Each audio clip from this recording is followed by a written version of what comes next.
આપણે અહીંયા શીખી રહ્યા છે ધોરણ 9 માટે ડાયરેક્ટ ઇનડાયરેક્ટ. એમાં પહેલું આપણને આપી દીધેલું છે કે કેતન કહે છે કે વોટ આર યુ ડુઈંગ, અને સેમ કહે છે આઈ એમ રીડિંગ અ બુક. હું પેલો કે તું શું કરી રહ્યો છે? પેલો કે હું ચોપડી વાંચી રહ્યો છું.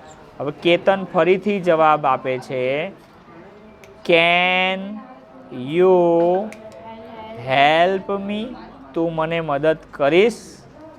કરી શકે છે કે કરીશ? તો ચલો હવે એના માટે આપણે અહીંયા જોઈ લઈએ કે શું કરી શકાય. તો પહેલું આપણને કેતન, આપણે નિયમો યાદ રાખવા પડશે. પહેલાં હંમેશા સબ્જેક્ટ લઈ લેવાનો એટલે કેતન, પછી વચ્ચે થોડી ખાલી જગ્યા છોડી અને શ્યામ, આ રીતે. હવે કેતન અને શ્યામની વચ્ચે, હવે કેતને શ્યામને શું કર્યું તો કે પ્રશ્ન પૂછ્યો. પ્રશ્ન પૂછે એટલે આપણે આસ્કડ લખીશું. પ્રશ્ન પૂછે છે એટલે બરાબર. કેતન આસ્ક શ્યામ, કોમા ઇન્વર્ટેડ કોમા હોવાને કારણે 3 ઓપ્શન આવે છે. અહીંયા પ્રશ્નાર્થ હોવાથી આપણે પ્રશ્નાર્થનું જ રાખશું વોટ, અને જ્યારે પ્રશ્નાર્થવાળું હોય એટલે એ રાખ્યા પછી આ બંનેને બદલવાના. હવે અહીંયા પહેલાં યુની વાત કરીએ. યુ એટલે કોણ? તો કે બીજો પુરુષ, સેકન્ડ પર્સન. જ્યારે કોઈકની આપણી આંગળી સામેવાળા વ્યક્તિ ઉપર જાય એને સેકન્ડ પર્સન કહેવાય. સેકન્ડ પર્સન એટલે આપણે આ પહેલો પર્સન કેતન છે અને સેકન્ડ પર્સન એટલે શ્યામ છે. તો સેકન્ડ પર્સન શ્યામ છે તો આપણે પૂછવાનું, મનને પૂછવાનું શ્યામ છોકરો કે છોકરી? તો કે શ્યામ છોકરો, એટલે હી આવશે. આટલું થઈ ગયા પછી હવે આ પત્યા પછી આ કરવાનું. હવે આ જો વર્તમાન હોય તો ભૂતકાળ કરવાનું, ભૂતકાળ હોય તો ભૂતકૃદન કરવાનું. એટલે આર વર્તમાન છે એટલે એનું ભૂતકાળ થઈ જશે. આમ તો વર થાય પણ હી સાથે વોઝ વપરાય એટલે આપણે કરીશું he was. What he was, અને ડુઈંગનું ડુઈંગ એ એનું એ જ પડી રહેશે અને પ્રશ્નાર્થની જગ્યાએ ફૂલ સ્ટોપ આવી જશે. હવે ફરીથી શ્યામનું શ્યામ લેવાનું, ખાલી જગ્યા છોડવાની અને કેતન લખી નાખવાનું. હવે શ્યામે સવાલ કર્યો તો શ્યામે જવાબ આપ્યો. તો 2 વસ્તુ લખી શકો, અથવા રિપ્લાયડ લખી શકો છો, સમજ પડી? રિપ્લાયડ લખી શકો તો, અથવા આન્સર લખી શકો છો. આની જગ્યાએ શું લખી શકો? આન્સર. રિપ્લાયડ અથવા આન્સર, બરાબર. ફરીથી કોમા ઇન્વર્ટેડ આ પતી ગયા નામ અને ભાઈ કોમા ઇન્વર્ટેડ. સાદું વાક્ય છે, જો આ વાક્ય પોઈન્ટવાળું છે એટલે આપણે સીધું ધેટ લઈશું. જેમ અહીંયા વોટનું વોટ લીધું એમ અહીંયા સાદું વાક્ય હોય તો ધેટ લેવાનું. હવે આઈ એટલે કયો પુરુષ?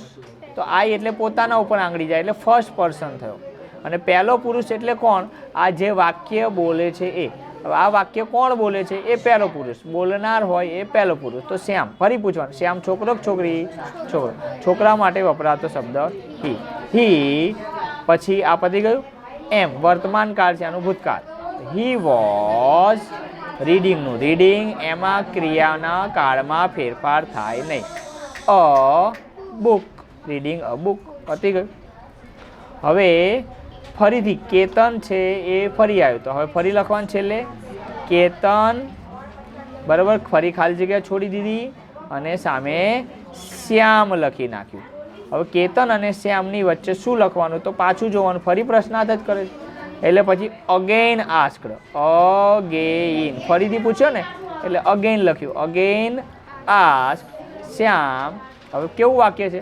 તો આ WH વાળો પ્રશ્નાર્થ નથી કે સાદું વાક્ય નથી એટલે કેન છે, બરાબર.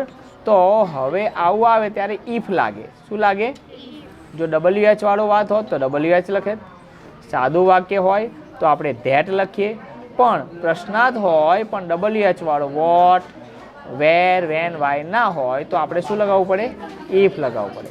હવે આને બેને ઉલટું કરવાનું. યુ, ફરી યુ જોવાનું. યુ એટલે કયો પુરુષ? તો બીજો પુરુષ.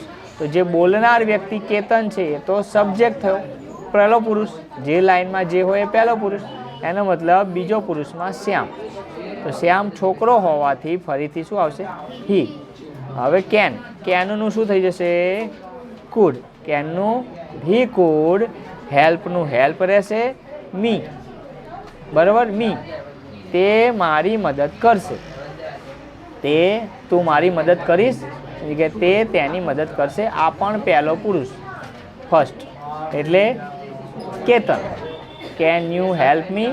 કેતન એવું કે તું મને મદદ કરીશ, બરાબર. એની જગ્યાએ ઇફ હી કુડ હેલ્પ